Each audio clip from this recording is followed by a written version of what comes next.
Ya udah gue sempat angkat tuh kerandanya kan, gue sempat angkat dibawa masuk ke rumahnya almarhum. Nah gue masih penasaran nih karena gue ngeliat dengan mata kepala gue masih mengucurkan darah segar bang, keluar dari kuping.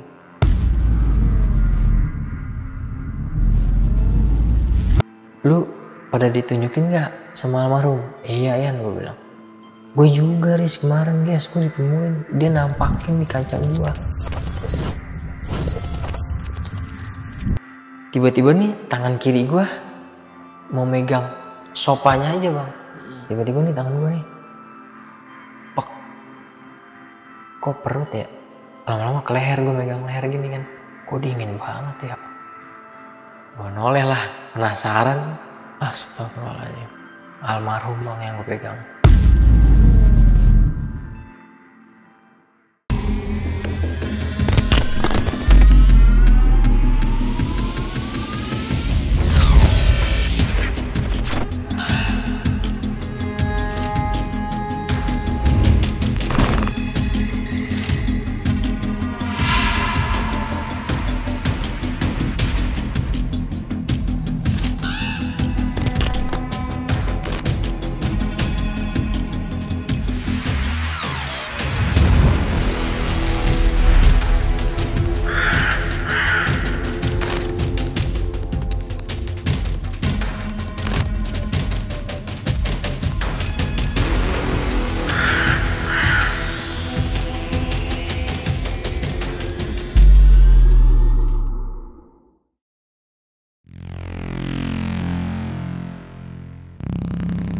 Kembali lagi di Lentera Malam bareng gue Adit, dan sekarang kita lagi ada di segmen Saksi Misteri nih. Kali ini gue kedatangan tamu yang ceritanya menurut gue ini cukup epic banget ya, karena cerita ini biasanya ada di Lentera Malam itu di segmen cerita horor, dan susah banget kita dapat narasumber yang seperti ini, dimana dia ngalamin sendiri nih, diteror sama temennya yang udah meninggal, dan kemungkinan asumsi dia itu meninggalnya nggak wajar, dan nggak cuma dia aja yang diteror, tapi semua teman-temannya diteror juga. Dan biar lebih lengkap lagi nanti enakan narasumber yang cerita. Jadi kita kenalan dulu sama narasumbernya. Aris, apa kabar Riz? Alhamdulillah, baik Bang Adit. Wah ini tadi kita sempat ngobrol di depan ya sebelum cerita ini. Epic banget sih menurut gue ceritanya. Jadi ini kejadian tahun berapa Riz? Kejadian ini tahun 2010 Bang. 2010? 2010, tepatnya di bulan Ramadan. Ramadan. Berarti ini dia meninggal di bulan Ramadan ya? Ramadan Bang. Dimana momen ini harusnya keluarga lagi kumpul-kumpul ya, ngerayain hari raya bareng, dan bener. Dia meninggal, dan ya namanya umur nggak ada yang tahu ya Riz ya. Betul Bang. Ini teman lu teman apa nih? Teman dekat atau teman sekolah gitu? Satu tongkrongan Bang. Satu tongkrongan aja. Berarti rumah lu udah kedekatan nih? Deketan semua. Sama yang diteror juga itu rumahnya deketan semua? Deketan. Cuman beda RT aja. Gila sih. 2010. Ini berarti era-eranya belum handphone udah ada belum memang? 2010. Ada, cuman masih jarang ya? Jarang. Masih jarang ya. Orang-orang yang berduit doang ya gitu ya, zaman era itu ya. 2010 itu Asia lagi hitsnya. Dan ini boleh tahu orangnya namanya siapa? Namanya si Diki Bang. Lu seberapa dekat sih sama si dia? Sama si Diki ini? Ya deket banget Bang. Deket banget. Karena hampir tiap malam dia pasti datang ke rumah gua. Pas zaman masih hidup ya? Iya. Dan sampai sekarang masih nggak sosok ini munculin dirinya Riz? Dan sampai saat ini alhamdulillahnya udah hilang dengan sendirinya Bang. Udah hilang dengan sendirinya? Meskipun diteror sempat lama banget. Lama banget ya diteror? Kita sama teman-teman nih. Iya. Nanti dengerin aja pokoknya di ceritanya lebih lengkapnya ya. Yaudah, jadi buat kalian yang penasaran sama ceritanya, jangan di skip ceritanya, kalian tonton videonya sampai habis. Dan sebelum masuk ke ceritanya, gue mau infoin nih ke kalian semua satu hal yang sangat penting buat laki-laki.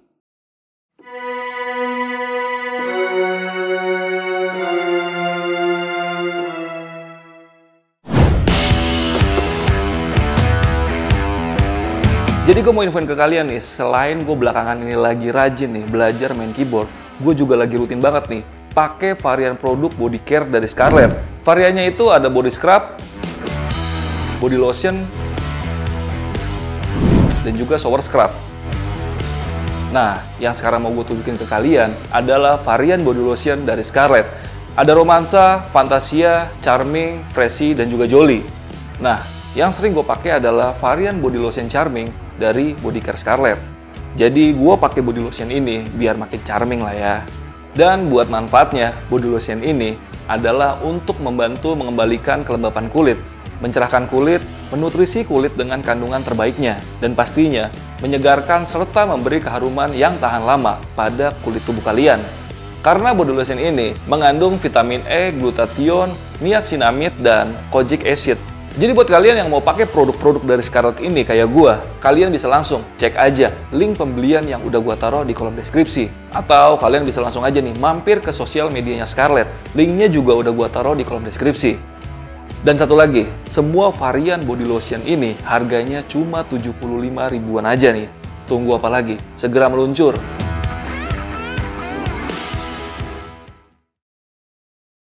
Nah, jadi buat kalian, biarpun kalian laki-laki, wajib banget ya buat ngerawat diri kalian. Nggak cuma perempuan, laki-laki pun wajib buat ngerawat diri. Yaudah, nggak usah lama-lama lagi. Sebelum kalian dengar ceritanya, kalian tonton dulu yang satu ini.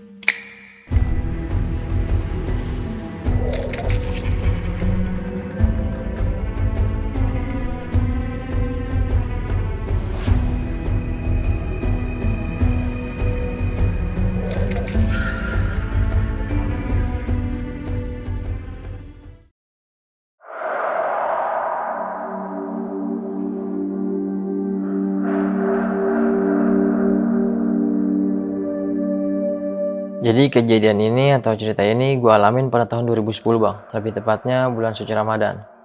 Dan pengalaman ini teman gue atau ya teman satu tongkrongan bang, teman satu tongkrongan main di kampungan gue itu.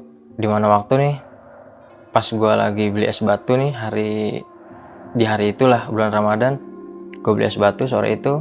Nah kan rumahnya emang persis banget nih bersebelahan nih sama rumah gue, cuman ada selisih perbedaan jalan aja, jalan kecil gitu.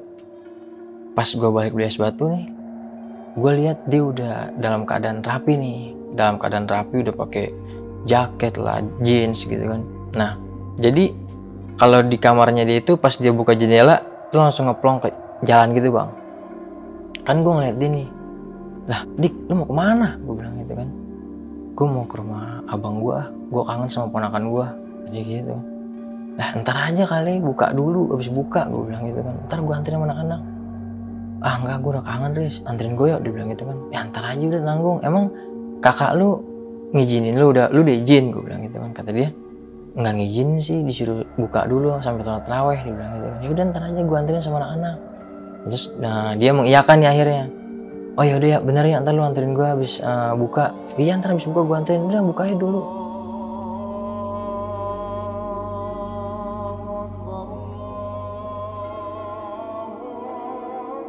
Nah habis buka ini dia bener aja nih langsung ke rumah gue, nyamperin gue.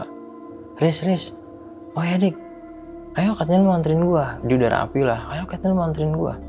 Oh ya udah ya, tunggu dulu, kita samperin anak-anak. Nah di waktu itu emang kendaraan minim bang, maksudnya minim kendaraan motor lah, kita masih jalan kaki. Akhirnya gue nyamperin ke rumah teman-teman gue nih. Nah kumpul lah nih kita sama teman-teman. Akhirnya kita jalan nih menuju ke tempat pemberhentian mobil itu yang ke arah rumah abang ya. Di jalan ya gue biasa ketawa-tawa, ngobrol, ceng-cengan, ketawa-tawa lah. Nah sampailah nih kita di tempat pemberhentian bis itu. Bis bukan antar kota ya, bis angkutan umum biasa lah. Jurusan bisnya Depok Bogor. Nah nggak lama kemudian datanglah nih bus itu, jurusan Depok Bogor, warnanya kuning, angkutannya warna kuning. Nah seperti biasa juga gue sama anak-anak kalau nganterin dia pasti gue bilang ke kernetnya, bang nanti tolong turunin teman saya bang di lokasi nih, komplek KL tempat dia turun ini, nama lokasinya. Oh iya. Nah gue sama anak-anak ya biasa lah, udah maksudnya nggak ada pikiran yang gimana gitu, yang nggak macem-macem. Nah cuman ada keanehan nih, maksudnya pokoknya ada perbedaan dari karakter teman gue. Dari biasanya lagi. Pas dia di dalam mobil, dia naik itu dia nggak duduk nih, nggak langsung duduk, tapi dia langsung melambaikan bang tangan, pokoknya ke kaca belakang. Ya gue sama anak-anak sempat lihat nih, nah apa ya, kayak bocah kita masih berpikir kayak gitu kan, kayak bocah aja ya pakai ngelambain tangan. Pokoknya sampai itu mobil nggak kelihatan, dia nggak duduk sama sekali, dia dada aja gini ke anak-anak sambil senyum. Ya karena gue berpikiran udahlah, akhirnya gue lanjutin nih, pulang lah gue sama anak-anak nih. Gue pulang, singkat cerita sholat taraweh. Selesai sholat taraweh, gue kumpul lah di rumahnya temen gue, si Reges ini namanya. Gue kumpul setengah 10-an. Tiba-tiba ada bapak-bapak nih mengenakan jaket polisi. Bapak-bapak itu nyamperin gue ke anak-anak, dia nanyain alamat. Pas gue lihat nih, bapak-bapak itu ngeluarin KTP temen gue nih, si Diki. Dek, mohon maaf numpang tanya, tahu alamat ini nggak? Pas gue lihat, lah rumahnya Diki. Gue sama anak pada bingung ya, rumahnya Diki ngapa ya? Oh itu pak, gue cuma langsung tunjukin kan, itu pak yang tembok biru. Oh ya udah ya, makasih ya dek, bener ya dek rumahnya ini ya? Oh iya bener pak, itu yang tembok biru.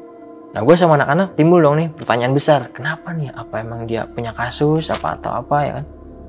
Jalan nih, nah gue langsung tertuju sama pak polisi nih yang ke rumah temen gue ini. Gue liatin, nah pas sampai di depan rumah, keluar nih ibunya, bapaknya sama kakaknya nih, sama abangnya juga nih. Keluar, cuma nggak lama kemudian histeris bang. Teriak-teriak. Pada teriak-teriak nangis. Nah gue sama anak-anak kan, lah kenapa nih ya? Gitu kan. Ya udah akhirnya gue buru-buru sama anak-anak nyamperin nih rumahnya Diki. Nah di situ juga polisi ini nggak langsung menceritakan kronologi, pokoknya cuma bilang kalau temen gue ini udah ada di rumah sakit daerah Bogor. Daerah Bogor lebih tepatnya. Ya udah akhirnya abangnya minta nih sama gue pada teman-temannya, temenin gue ya Riz sama anak-anak ke rumah sakit ini gitu ya. Udah akhirnya gue nyempetin waktu gue buat nemenin abangnya sampai di rumah sakit. Singkat cerita jam setengah 12 gue sampai di rumah sakit itu, dan gue memang lihat keadaan temen gue itu udah berdarah-darah bang. Dari kuping udah mengeluarkan darah dan hidung, mata enggak ya, kuping sama hidung aja nih mengeluarkan darah. Ya gue di situ sama anak-anak pecah lah, tangisan pada pecah. Maksudnya nggak nyangka bang, tadinya kita jam setengah 7-an itulah kita masih ketawa-tawa, bergurau lah, bercanda-canda, kok sampai kayak gini. Ya udah akhirnya abangnya di situ bilang, Riz kalau bisa sebagian pulang, ntar kita tinggal rolling aja, nanti besok malam siapa tahu siapa. Oh iya bang, siap bang, gue pulang dulu ya bang. Ya udah, gue di sini sama si Edi dulu sama si Apres, dia bilang gitu kan.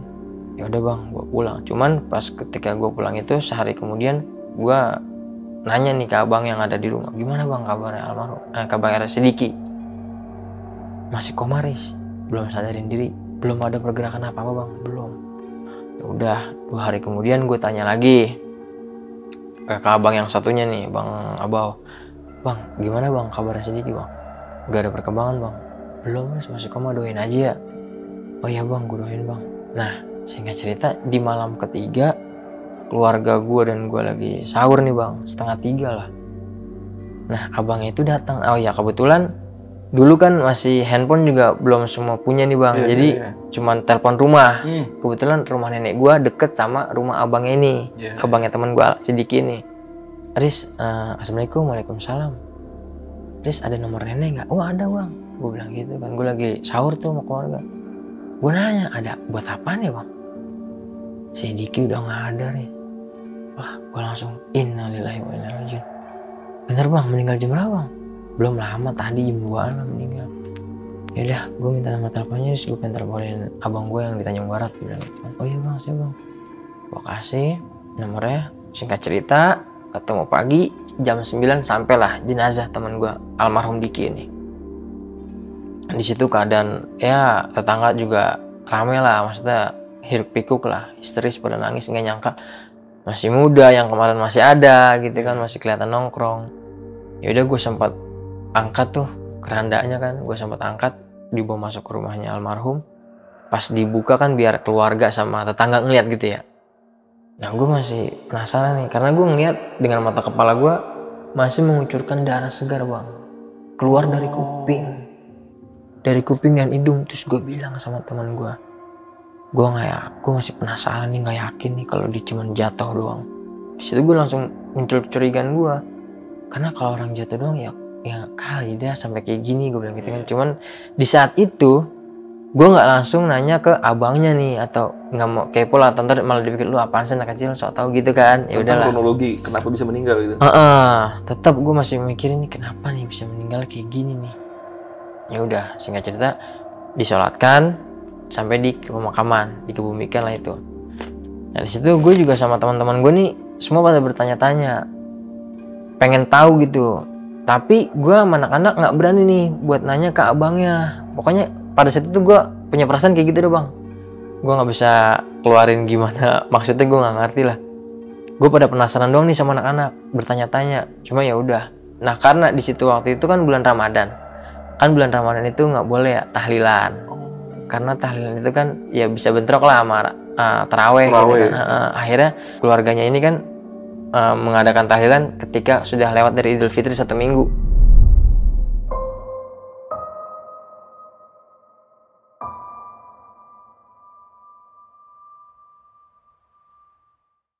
Nah selama Ramadan kita sama teman-teman nih nggak ngerasain hal apapun. Cuman setelah Idul Fitri dan setiap abis melaksanakan tahlilannya itu, pas nongkrong nih, posisinya nongkrong emang di rumah gue keseringan, di rumah Reges bergantian aja. Nah ini pas di rumah gue nih 3 hari abis tahlilannya dia nih bang, gue nongkrong main karambol lah, kita seru-seruan sama temen di rumah gue main karambol. Nggak lama kemudian ini hawa nih gue ngerasa juga sama teman-teman udah beda nih bang. Terus nggak lama kemudian juga wanginya dia bang muncul, wangi khasnya dia, parfumnya dia nih, Parfum yang biasa dia pakai. parfum yang biasa dikenakan itu. Tiba-tiba gue pada nyium nih anak-anak. Temen gue si Aples ini nyolek gue, Riz, iya gue udah paham nih. Oh iya cabut yuk, udah santai aja, udah kita main aja. Gue bilang udah santai aja, main aja. Nggak lama kemudian gue nggak hirauin tuh, cuman parfumnya emang semakin lama semakin semerbak, semakin tajam. Ya udah gue biasa aja main. Ya nggak lama bang, yang bikin gue pada panik nih suara ketawanya bang. Suara ketawanya keluar, suara khas ketawanya dia nih. Gue bilang wah ini mah udah nggak wajar nih. Langsung temen gue udah masuk dah, gue bilang masuk gitu kan, kata temen gue udah masuk. Nah di situ gue sempat berkomunikasi lah, meskipun gue nggak peka atau nggak paham lah ya, tapi gue berkomunikasi. Maksud gue, Dik, lu nggak kayak gini juga caranya, gue bilang gitu. Kalau lu kayak gini, teman-teman lu yang ada pada takut. Kalau emang lu kangen, lu cukup ngeliatin dari jarak jauh aja, nggak usah kayak gini. Itu tadi ketawanya kondisinya yang lain lagi pada ketawa apa lagi pada hening? Berarti benar-benar suara dia ketawa aja yang kedengeran. Tiba-tiba kita lagi pada hening main karambol tuh, langsung dia munculin ketawanya aja tiba-tiba. Ya gimana nggak panik bang? Tiba-tiba kita lagi bengong, kita lagi sunyi lah, lagi diem, tiba-tiba langsung ketawa kayak gitu kan. Setelah gue interaksi, gue ngomong kayak gitu, komunikasi lah sama dia. Kalau emang lu kangen sama teman-teman lu ya lu cukup ngeliatin dari jarak jauh. Ya udah habis itu gue masuk nih. Gue juga nggak berani lah, karena merindingnya emang berasa banget kalau gue ngeyakinin tuh dia emang hadir gitu bang. Akhirnya gue masuk, singkat cerita temen gue nih yang ngalamin, si Reges namanya. Jadi ini tiap malam bang, gue alamin tiap malam berikutnya. Tapi nggak cuman gue, ada beberapa temen yang ngalamin. Nah ini si Reges nih yang ngalamin. Jadi Reges ini dari rumahnya si Agus, teman gue juga kan. Nah dia diketemuin sama sosok almarhum Diki ini ketika dia pulang dari rumah Agus, turunan musola Haji Usman. Namanya musola Haji Usman dikenalnya kan. Pas dia turunan itu ada pohon melinjo. Nah pas dia lagi lewat, dia lihat nih si Diki. Nah udah meninggal, dia sadar nih. Nah dia menceritakan itu sama bang yang dikenakan sebelum dia meninggal itu. Pas dia mau jalan ke rumah abangnya itu lah sama gue, pakai jeansnya gitu ya? Iya, jaket. Nah udah meninggal nih.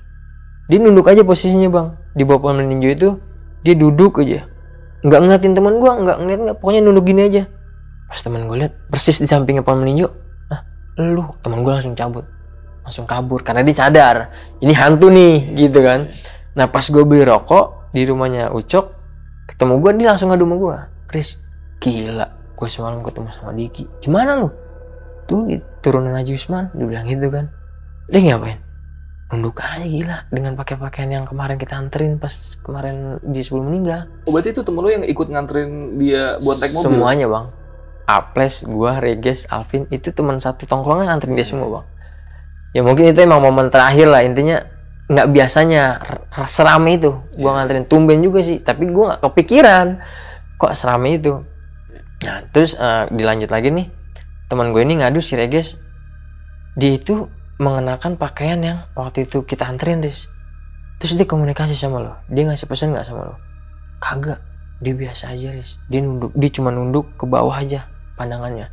Ya gue sadar lah itu bukan dia, gue langsung cabut aja. Nah terus di situ temen gue mempertanyakan lagi sama gue tentang kehadiran dia ini, kok dia bisa ya gentayangan. Terus gue meluruskan nih, gue bilang itu sebenarnya Korin guys, gue bilang sebenarnya kalau arwahnya dia udah ke Allah lah, itu Korin yang nyerupain dia, karakter dia yang namanya dia biasa nongkrong sama kita, makan apa ya, lu jangan takut lah, karena dia suatu saat nih dia bakal nampakin kelanjutannya nih.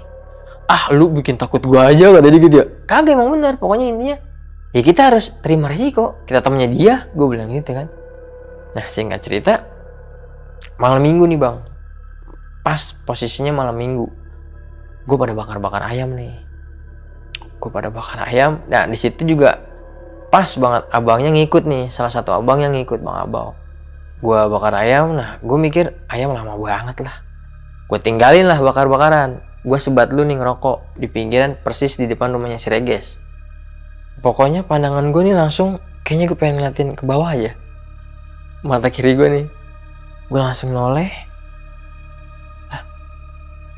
almarhum. Tiba-tiba langsung muncul gitu, saat kayak tiba-tiba bayangannya gitu langsung tampak jelas banget gitu, tajam gitu bayangannya. Lah, almarhum. Gue langsung tarik nih abangnya nih, si bang Abang. Bang, sini dah bang. Apa sih bang, sini bang. Oh bang, almarhum bang, di depan rumahnya Poya, pohon belimbing. Mana? Itu. Abangnya sampai, mana sih? Itu bang, dia lagi ngelambain tangan. Nah, gue penasaran ya, gue tarik Reges nih. Guys, sini guys. Apa Riz? Lu ngeliat nggak almarhum Diki? Wah iya, benar dia lagi ngedada ya. Nah teman gue langsung pandangannya langsung, ya kita di situ haru lah, karena dia dengan pandangan yang ya pokoknya penuh pilu lah, dia sambil senyum, dia ngedadain ke kita. Tapi abangnya nggak lihat. Abangnya, yang gue bingung abangnya nggak ngeliat bang, gue merinding asli. Abangnya ini nggak ngeliat. Terus akhirnya nggak lama temen gue si Regis ini ngeliat, lama-lama dia kayak udah pudar hilang. Nah di situ abangnya juga mempertanyakan, kok gue nggak bisa ngeliat dia ya? Gue juga bingung bang, yang bisa ngeliat kok gue ya. Makanya gue bikin penasaran tuh, biar lu meyakinkan kalau gue lihat, ya lu lihat. Makanya gue tarik bang. Tapi lu guys, lu lihat bener guys, gue lihat bang. Dia dada bang, dia ngelambain tangan, dia dada ke kita. Ya di situ gue sempet kirimin doa lah. Mungkin kata abangnya, ya mungkin dia butuh doa kita, Riz, kita doain dulu lah sebentar, kita doain. Singkat cerita, ya udah, ayamnya matang nih. Ayam matang, gue makan. Nah di situ gue ngelanjutin nongkrongnya gue bang. Gue ngelanjutin nongkrong, gue makan kacang, ngopi lah. Nah di situ juga ada keanehan nih. Jadi kan dulu kan kita kacang nggak makan di kacangnya aja, namanya bekas tahlilan. Abangnya ngeluarin kacang di piring-piring gitu lah, di piring. Ada satu momen ketika gue lagi ngobrol, ketawa-tawa, bercanda sama anak-anak. Nah ini harum parfum dia ini tiba-tiba muncul lagi bang. Harum parfum dia muncul. Ya gue nggak sama anak-anak, gue udah biasa aja, tenang. Anak-anak udah pengen, udah pak, cabut, kabur gitu kan. Udah tenang. Gue bilang udah santai aja, orang dia teman kita, gue bilang gitu kan. Nah, gue pada makan kacang. Nah tiba-tiba nggak tahu lah apa emang dia pengen ikut makan atau gimana. Tuh kacang 2 mantul bang. 2 atau 3 kacang tuh tak. Semua ngelihat. Gue langsung astagfirullahaladzim, apa nih? Balik bubar. Langsung bubar. Di situ gue pikir itu entah itu emang sosoknya dia, korinnya dia, atau itu ada makhluk lain, gue nggak ngerti lah. Di situ gue ngeliat udah pokoknya udah ya kacang tak. Cepet banget gerakan kacang gitu. Udah gue bubar. Nah teman gue nih si Bakul ini baru mengeluarkan obrolannya ketika terakhir kali dia nginep bareng si almarhum. Jadi waktu itu si Bakul ini takut pulang karena rumahnya emang lewatin kebun kali gitu kan, Ciliwung. Nginep nih si Bakul. Si Bakul cerita ke gue setelah dia meninggal baru menyadari kalau itu omongan terakhir. Kata si Bakul ini, Riz, gue baru sadar nih pas kita lagi nongkrong dia nggak bahas di situ. Mungkin ini firasat terakhirnya dia nih. Dia ngasih tanda-tanda waktu dia mau nggak ada. Emang apa Kul? Lu inget nggak waktu gue takut pulang? Kata Bakul gitu. Terus dia nggak tidur tuh Riz. Dia buka jendela kamarnya. Dia ngajakin gue ngobrol di jendelanya itu. Kul, sini dah Kul. Apaan sih, enggak, gue udah ngantuk gitu kan. Sini dah. Coba lu lihat ke atas. Emang ada apaan sih? Enak kali ya tinggal di langit. Dia ngomong kayak gitu. Nah, si Bakul ini, lu ngaco aja, Dik. Udah tidur dah. Ngaco aja lu. Udah malam kayak gini, dia bilang gitu kan. Kagak, Kul. Emang enak ini tinggal di langit. Dia ngajutin lagi. Kagak, udah lu ngaco lah. Udah tidur, tutup jendela, tutup. Nah, dia ngikut nih, akhirnya ngikut omongan di Bakul, tidur lagi. Nah, si Bakul ini akhirnya sadar nih. Kalau beberapa hari kemudian, ya dia nggak ada. Baru sadar di situ. Yeah. Oh, mungkin itu firasat, tanda-tandanya dia ngasih tanda kalau dia mau pulang gitu.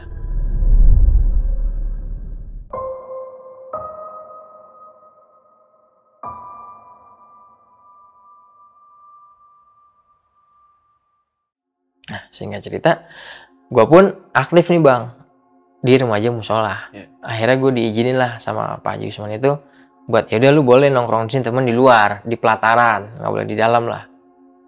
Nah, gue nongkrong nih di luarnya musola. Gue nongkrong, gue mainin dulu masih zaman lah Bang, monopoli yang beli rumah, beli hotel, buat seru-seruan lah nemenin begadang. Gue main monopoli.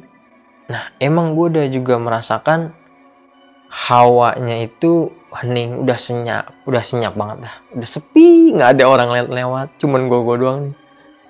Nah, pas gue lagi nggak lama main monopoli, itu dia emang kayaknya kalau setiap dia mau hadir gitu ya, dia selalu ngeluarin parfum, harum parfum ya. Temen gue udah nyolek nih Syaples, Riz, iya paham, udah biasa aja, gue bilang, main lah, gue tetap main. Nah, nggak lama kertas monopoli gue itu digeser Bang, break ya kan, pada tumpahan, maksudnya yang gue beli rumah-rumahan itu ya, brak, wah udah nggak bener nih. Di situ gue sempet emosi nih sama si Torin almarhum ini nih. Gue sempet ngeluarin emosi gue bilang, lu nggak kayak gini juga Dik caranya, gue bilang. Kalau lu kayak gini ya lu sama aja neror kita, neror teman-teman lu, bikin tongkrongan lu nih jadi sepi, bubar, takut karena lu. Kalau emang lu kangen, lu dari jauh aja, gue bilang gitu kan. Kita semua ngirimin doa buat lu. Gue dari situ udah emosi Bang. Maksudnya nggak terima lah caranya dia kayak gitu sampai ngegerakin, ngasih eksistensi kayak gitu kan. Ya udah, gue bilang, udah kalau kayak gini juga lu parah Dik, gue bilang. Udah, lu nggak kayak gini, lu ngatin kita dari jauh aja, gue bilang. Bubar, temen gue juga pada lompat-lompatan kan, panik dengan kayak gitu caranya dia. Nah, besok malamnya nih gue sholat isya nih Bang. Nah, ini jailnya dia nih, kejayalannya dia nih, suka nyolek gue nih sama teman-teman kalau lagi sholat dari belakang dicolek-colekin. Pas gue rakaat pertama takbiratul ihram, Allahu Akbar. Pas gue baca ayat tuh, dia nyolek Bang. Wah, jailnya almarhum nih. Pikir, nah nanti nih teman-teman gue semua ngerasain nggak? Gue sempat berpikir kayak gitu dari perasaan gue. Yaudah, gue lanjutin sholat sampai sholat gue kelar. Pas keluar langsung nih si Alvin ini temen gue langsung negur gue. Riz, ya tadi lu ngerasain nggak? Nah, gue mau nanya nih sama lu pada, lu tadi ngerasain nggak? Iya dicolek ya, pinggul kita ya. Iya dicolek, gue bilang. Semuanya ngerasain berarti? Semua, nggak cuma satu doang Bang. Semua dicolek sama dia. Itu emang khasnya dia kalau bercanda kayak gitu. Gue bilang, nah terus temen gue sempet ngomong nih si Apres ini. Kan aneh ya, maksudnya gue bingung Riz, kenapa padahal kita lagi sholat ya, kok dia bisa ya gangguin kita, bilang gitu kan. Ya gue sempat meluruskan lagi, gue bilang ya intinya kan, gue bilang itu korenya dia yang ngikutin sifat baik buruknya dia lah, intinya lu gak usah kaget lah. Dan ini pasti bakal bermunculan terus sampai ya mungkin sampai bisa dibilang dia tenang atau gimana, gue gak ngerti. Karena gue juga masih bingung nih, yang kemarin kita bahas kan meninggalnya kenapa nih si Diki, gue bilang gitu kan. Kita masih belum ketemu titik kuncinya nih, gue bilang. Ya udah, gue pada cabut dari musola pulang. Nah ini jadi pengalaman ini nggak cuma satu gue alamin, tapi semua Bang, sampai yang ada cewek juga. Sampai dia nampakin nih si cewek namanya. Pokoknya siapa aja yang kenal sama si Diki ini? Namanya Diana. gue boleh ceritain di sini, Diana ini juga ngadu nih ke bocah-bocah gue, ke tongkrongan gue lagi nongkrong bareng, ngadu. Nah dia nampakin di jendela kamarnya, karena dia sempat suka nih sama si Dian ini nih. Si Diki ini suka sama Dian. Sempat suka. Riwayatnya dia sempat suka. Nah dia cerita, iya lu pada ditunjukin nggak sama almarhum? Iya Yan, gue bilang. Gue juga Riz kemarin guys, gue ditemuin, dia nampakin di kaca gue. Pas gue mau tutup hordeng, tiba-tiba dia muncul. Langsung lah gue kaget lah, gue langsung tutup lah. Karena gue yakin emang itu dia. Iya, udah lu gak usah takut lah, gue bilang. Ya cuman itu aja sih, kata dia. Cuman itu aja. Cuman kalau kayak di lain-lain teman gue nih yang cewek juga cuman panggilan Resti gitu doang. Nah, ini kembali di mana momen yang menurut gue face to face nih bang sama almarhum Diki nih. Jadi bokap nyokap gue waktu itu kebetulan emang lagi ada acara di rumah kakak bokap gue nih. Oh iya, itu bertepatan malam Jumat, karena di hari Sabtunya sepupu gue ini akad nikah. Di hari Jumat itu gue sendirian, abang gue juga lagi nongkrong keluar. Gue nonton TV lah. Gue lihat jam 11:30. Pas gue lagi nonton TV di ruang TV itu, jadi ini sofa gini bang, tapi gue nggak duduk di sofa, gue duduk di bawahnya sofa senderan. Gue senderan, gue lihat jam 11:30, ngantuk tapi nggak mau tidur. Kayaknya hawa gue juga merasakan kayaknya ada yang beda nih di belakang gue. Gue merasakan kayak gitu bang, kayak ada yang beda. Nah nggak tahu kenapa nih, tiba-tiba nih tangan kiri gue mau megang sopanya aja bang, ke sofa gitu kan. Lagi nonton TV, tiba-tiba nih tangan gue nih, pek, kok perut ya?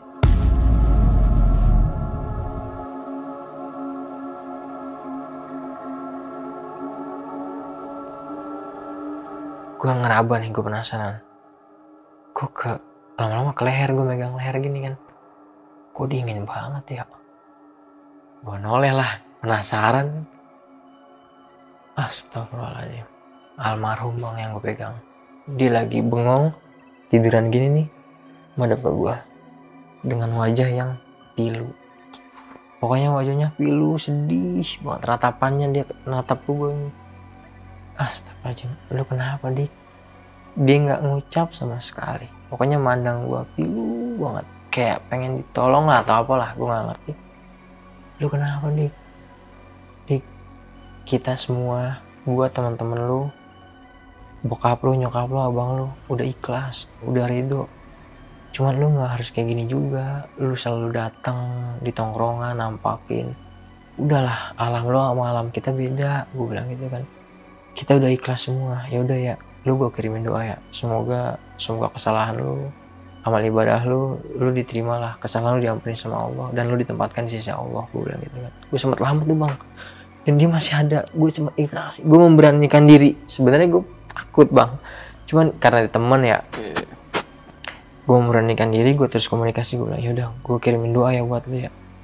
Gue Al-Fatihah, gue kirimin doa, pokoknya dia pilu lama-lama hilang. Nah emang iya, riwayatnya itu bang, dia emang kalau main ke rumah gua, dia emang nggak duduk, nggak tiduran di bawah, dia duduk di sofa itu. Dia tiduran di sofa itu, guling-guling, pokoknya dia nggak pernah di bawah aja, dia nggak pernah. Pokoknya dia begitu nyampe, Riz, ya dia langsung duduk. Mau ngobrol apapun dia langsung duduk. Semasa hidup emang dia suka duduk atau tiduran di sofa itu. Jadi saksi bisunya dia, jadi saksi bisu dia banget dah. Nah itu singkat cerita. Itu kan malam Jumat bang, tepat malam Jumat. Nah besok kan gue pada sholat Jumat nih, ngumpul nih gue. Biasa kalau sholat Jumat gue ngumpul di rumah teman gue si Aples, ngumpul. Nah gue bilang sama anak-anak, semalam gue ditemuin langsung sama almarhum. Wah pada kaget nih. Dia ngasih pesan dari sama lo? Enggak, dia nggak ngasih pesan. Dia cuma ya pilu lah, sedih lah. Yuk kita ziarah yuk, habis sholat Jumat yuk, jangan langsung pulang. Karena kebetulan emang masjid itu nggak jauh dari makamnya dia almarhum. Langsung cabut aja kita ke almarhum, kita ziarah. Gue bilang yaudah. Gue ziarah. Setelah gue pulang ziarah ini, abangnya nemuin gue nih. Karena kan gue nongkrong lah, namanya anak-anak nggak langsung pulang, gue nongkrong. Abangnya nyamperin gue nih sama anak-anak. Riz, iya bang Iwan, temenin gue ya. Kemana ya bang? Gue masih penasaran nih sama tempat jatuhnya adik gue. Dia ngomong gitu abang. Oh ya boleh bang. Hari apa bang? Besok ya siang. Kisaran ya habis juara jam 1 jam 2 kayak gini, dia bilang. Oh iya bang, siapa aja bang? Ya kalau mau semuanya ikut boleh yuk. Udah. Singkat cerita, di hari Sabtunya ini gue sampailah di tempat kronologi teman gue turun ini.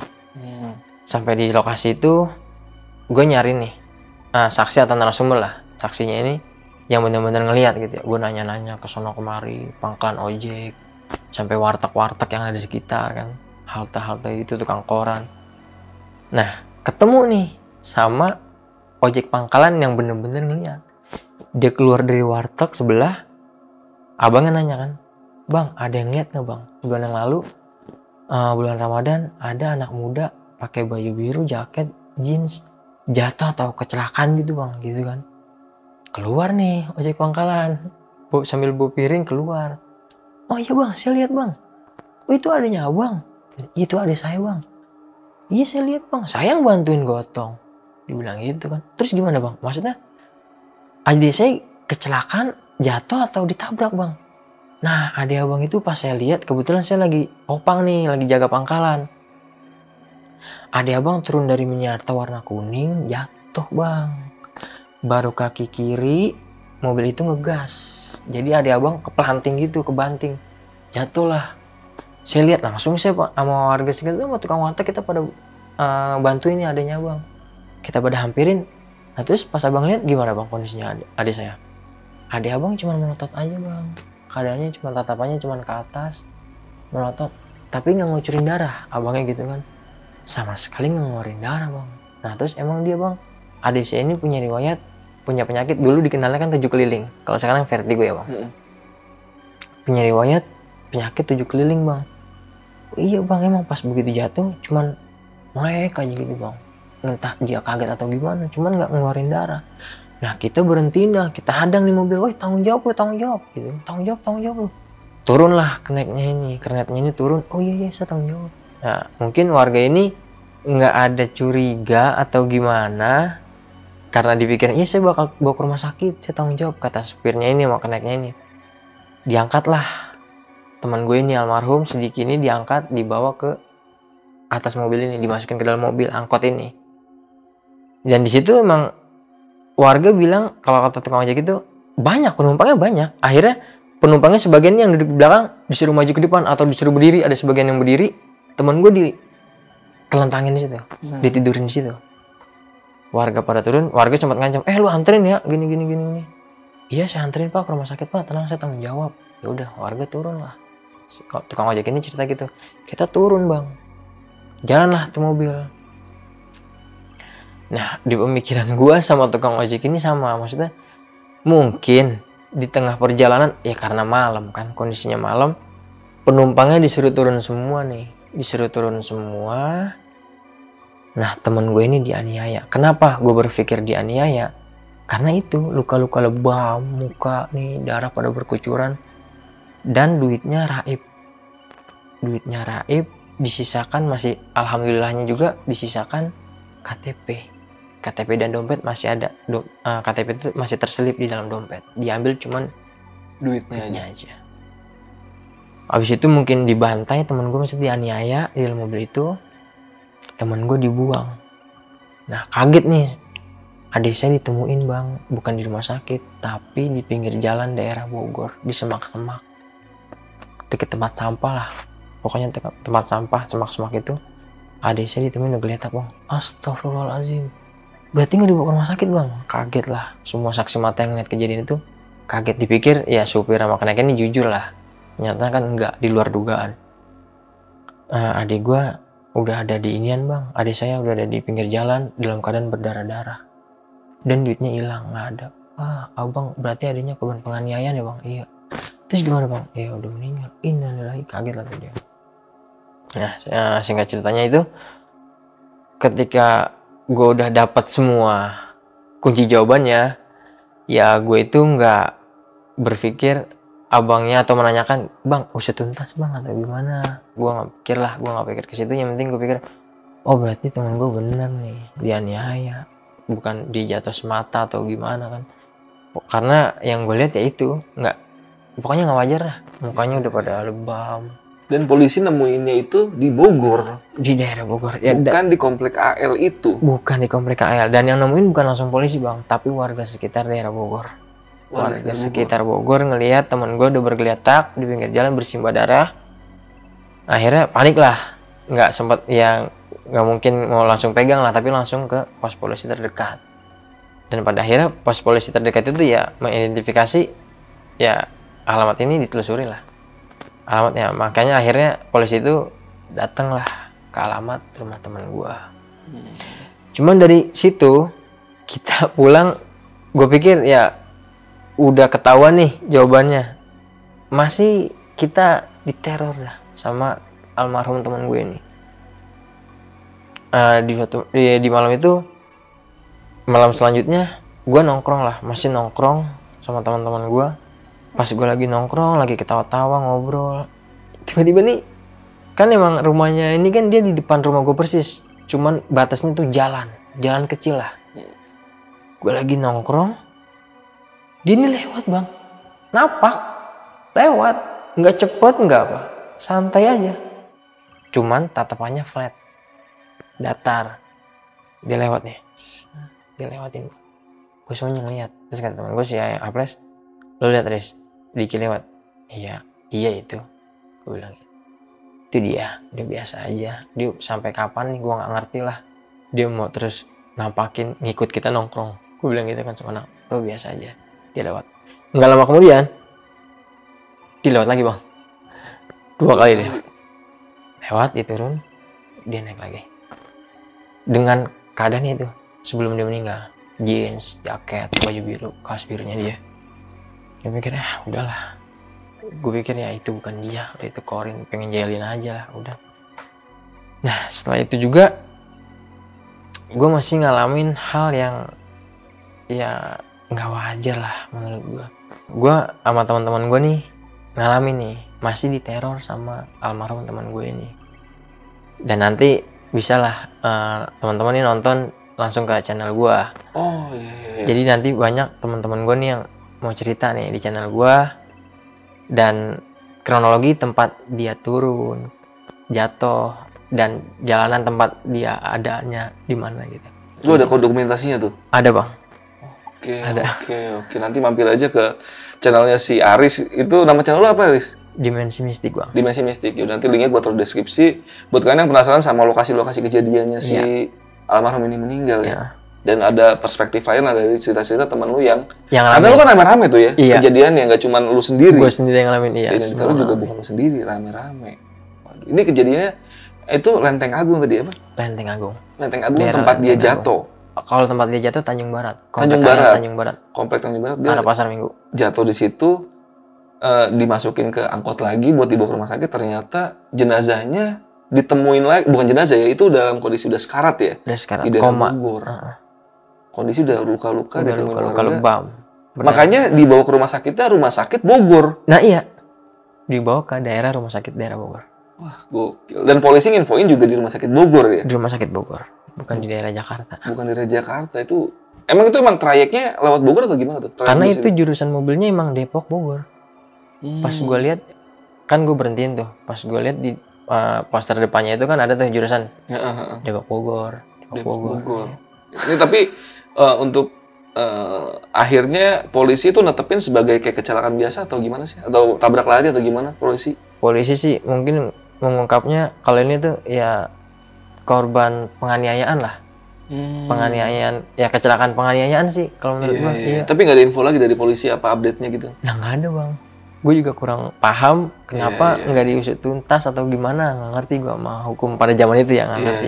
Mungkin kalau gue ini sih dari perspektif gue ya, mungkin karena saat ditemuin polisi itu kondisinya belum meninggal, masih sekarat doang, akhirnya dibawa ke rumah sakit, makanya itu dianggap ya belum tragedi yang serius lah. Oh iya. Beda cerita ketika kalau misalnya pas polisi nemuin si almarhum itu udah meninggal yang di pinggir jalan semak-semak itu mungkin bakal diusut tuh karena yang ditemuin kan jenazah. Iya benar, udah meninggal ya, udah meninggal.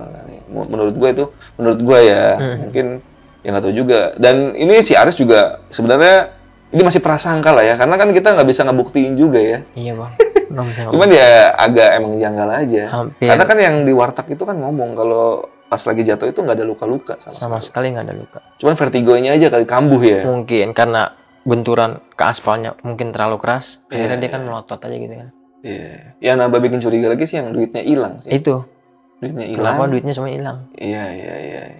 Itu aja tuh. Kacau sih. Dan juga ditemuin lagi di tempat lain di daerah Bogor. Nah, iya. Dan satu trayek sama Mobil jurusan itu.